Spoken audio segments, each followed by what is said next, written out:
Hey guys, it's Dr. K. So spinal bracing can basically be used to teach the basic perception of how to stiffen our core and basically protect our spine under load. So the idea is we're improving the neuromuscular response from our brain in the central nervous system to prepare for the unexpected in the real world, which at my house is my toddler.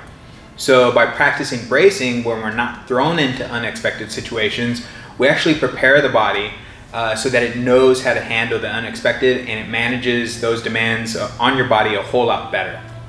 So a lot of the low back patients that I see usually don't have a good concept of bracing, and so what it does is bracing itself is a global activation pattern for stiffening the muscles around your core.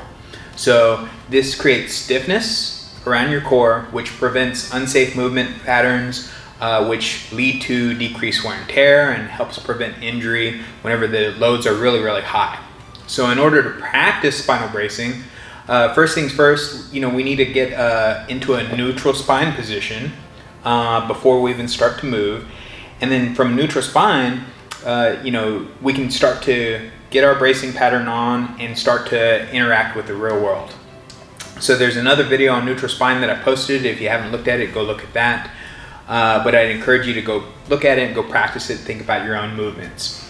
But once you've established neutral spine, the idea is to increase the tension around your spine 360 degrees. And that way your lumbar spine, your central control zone, has the support it needs, and it allows for all this great movement in the real world from our upper and lower control zones. You need to also be able to get into a neutral position, brace and breathe. That's definitely a missing component I see in people who aren't able to prevent injury at the time. So the reason we practice bracing is, and I encourage you to do this, we practice bracing for the unexpected, but you also need to practice bracing in a variety of positions, like lying on your back or lying on your stomach, or just even seated. That way, you get a different concept of how that feels whenever you're in different positions in the world. So we want variety in our movements. We want flexibility in how we create stiffness in an instant whenever we need to, whether it's conscious or from a subconscious effort. So if we take a look at the anatomy now, excuse the drawing, I didn't go to art school. Basically what we're talking about is activating a global activation pattern from your core, basically from your ribs down to your pelvis. So we're also talking about diaphragm, we're talking about pelvic floor, the obliques, the rectus abdominis and the transverse abdominis, and then the QL in the back. But abdominal bracing is almost like, you're gonna get punched in the stomach. And what you do is you instinctively, you tighten your core by increasing the intra-abdominal pressure. And you get it really, really tight in order to create stiffness to protect your spine.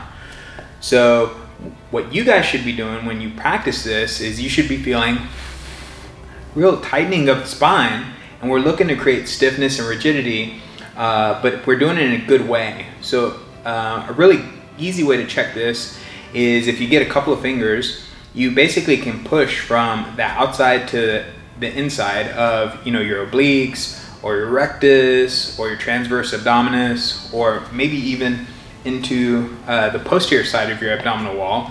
And all you're going to do is you're going to put a couple of fingers in, you're going to brace, and you should feel muscles contract and brace and push your fingers out with your muscles. So you can try this again in different positions. You can try it on the abdominal wall and brace.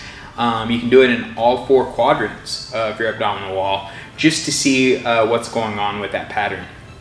So anytime that we push or pull or press, or maybe we're getting ready to lift or pull off the ground with the upper control zone or the lower control zone, we really need those things to coordinate well with the central control zone or our core.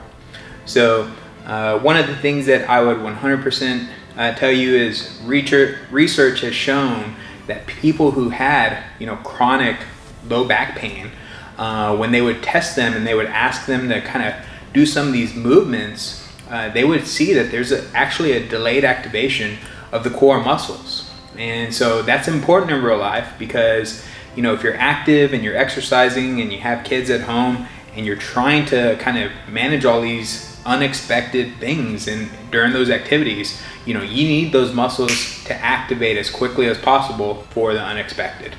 You also need them to activate strongly if you're lifting heavier loads. So research also shows that it's an effective technique to activate deep core musculature. And so, since we're working a global bracing pattern, that really helps to stabilize the spine so it's not moving around, being unstable, and doing a bunch of extra work it's not even supposed to. So if somebody's got lower back pain, abdominal bracing can help because you're reestablishing that global activation pattern all the way around, top to bottom, to really give the support the low back needs. So when you do your abdominal bracing, your abdomen's not protruding out, your abdomen or your navel isn't going in towards your spine. That's a different technique. As a matter of fact, there's really no change in the size of your abdominal muscles. You're just basically, you're turning them on and you're creating stiffness.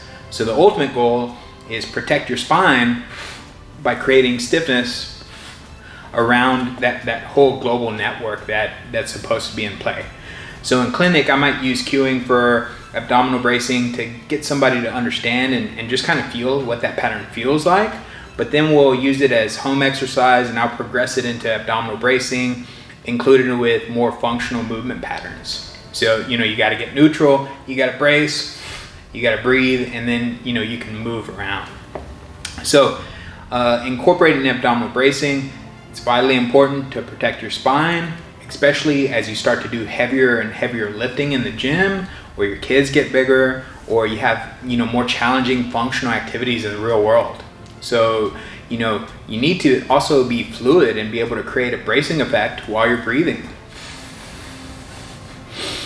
So depending on your activity, you might not have 100% brace, but you can still maintain a brace at 10, 20, 30, 40, 50% and still breathe while maintaining that.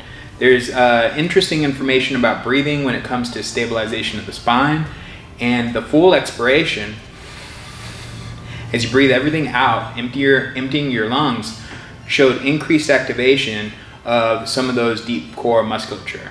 So breathing while bracing helps create a support network for the spine while you're doing exercise.